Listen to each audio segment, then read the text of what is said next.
The sun bled orange across the cracked asphalt, painting the world in a haze of heat and despair.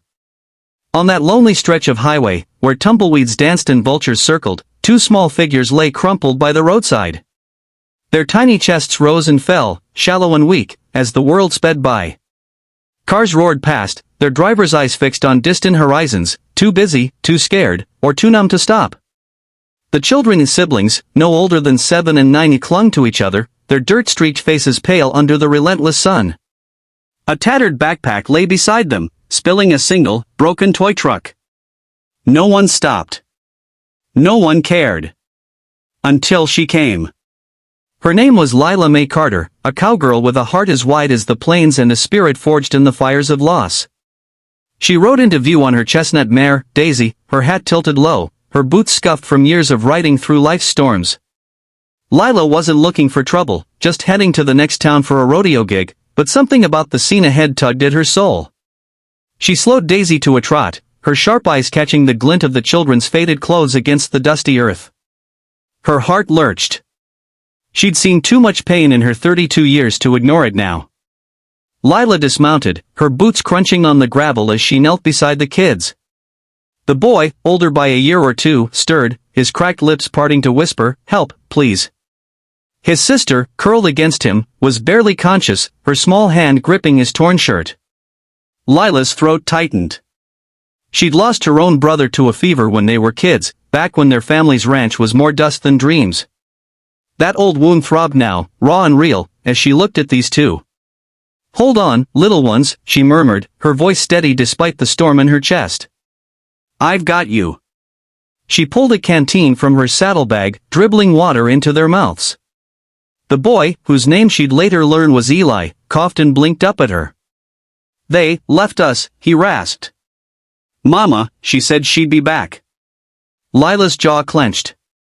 She knew the type parents who promised the moon but left their kids in the dirt.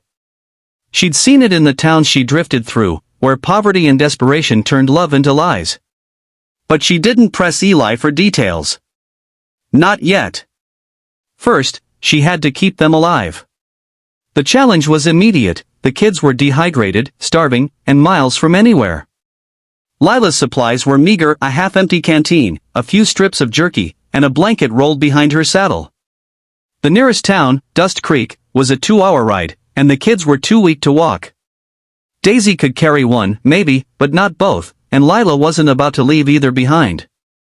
She scanned the horizon, hoping for a miracle, but the road stayed empty. The world had already passed these kids by. It was up to her. Lila tore her blanket into strips, fashioning a makeshift sling to carry the girl, Hannah, on her back. Eli, the weak, could sit in front of her on Daisy. It wasn't ideal. Daisy was strong but not built for 3, but Lila had ridden through worse. "We're gonna make it," she told them, her voice firm, though doubt gnawed at her. What if Dust Creek's clinic was closed? What if the kid's mother had abandoned them for good? She pushed the thoughts down, focusing on the rhythm of Daisy's hooves and the fragile warmth of Hannah's breath against her shoulder. The ride was grueling. The sun climbed higher, baking the earth, and Lila's arms ached from holding Eli steady. He talked in fits and starts, his voice faint but fierce. Their mother had left them by the road 3 days ago, promising to return with food. She never did.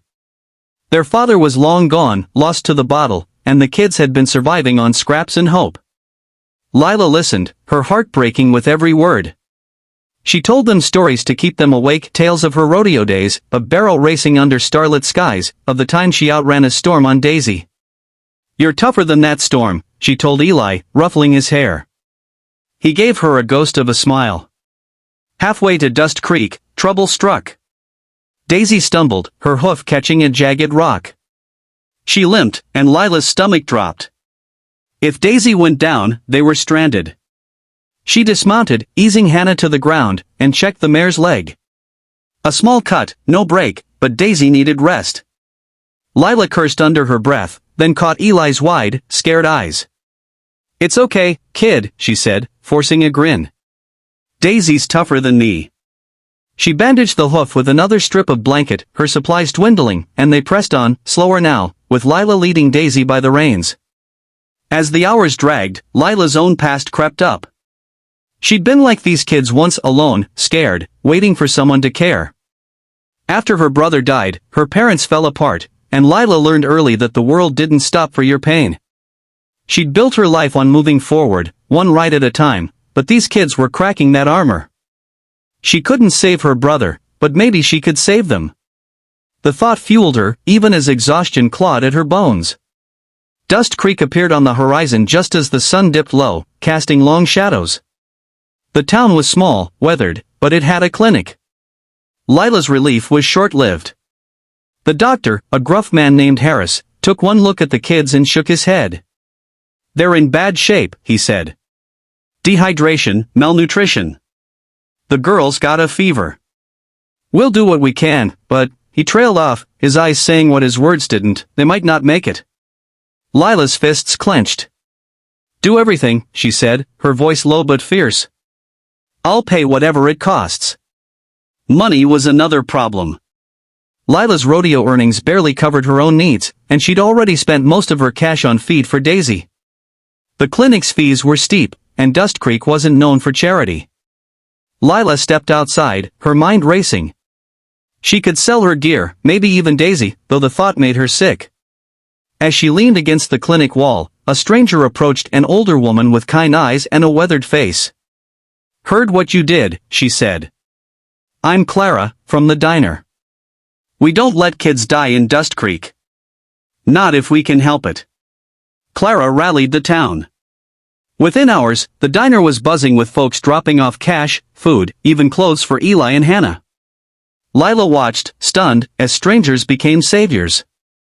She'd always thought small towns were cliquish, closed off, but Dust Creek proved her wrong. By nightfall, the clinic had what it needed, and Lila sat between the kids' beds, holding their hands as they slept, IVs dripping life back into them. Hannah's fever broke by morning, and Eli's color returned. They'd live. But the story wasn't over. The kid's mother was still out there, and Lila wasn't sure if she was a villain or a victim. With Clara's help, she tracked down a social worker who knew the family. The mother, Sarah, had been struggling with addiction, bouncing between shelters and bad choices. She'd left the kids hoping to find work, not realizing how long she'd be gone. Lila's anger softened, but only a little. She met Sarah at the clinic, a frail woman with haunted eyes. "I didn't mean to," Sarah sobbed, but Lila cut her off. "You've got a chance to make it right," she said. "But you've got to fight for it." Sarah agreed to rehab, and the social worker arranged for Eli and Hannah to stay with a foster family in Dust Creek while she recovered. Lila visited every day, bringing stories and small gifts, a toy horse for Hannah, a pocket knife for Eli. She taught them how to whistle, how to spot a good cloud for dreaming under. When it was time for her to move on, the kids clung to her, and Lila's eyes stung. "You'll see me again," she promised, though the road always called.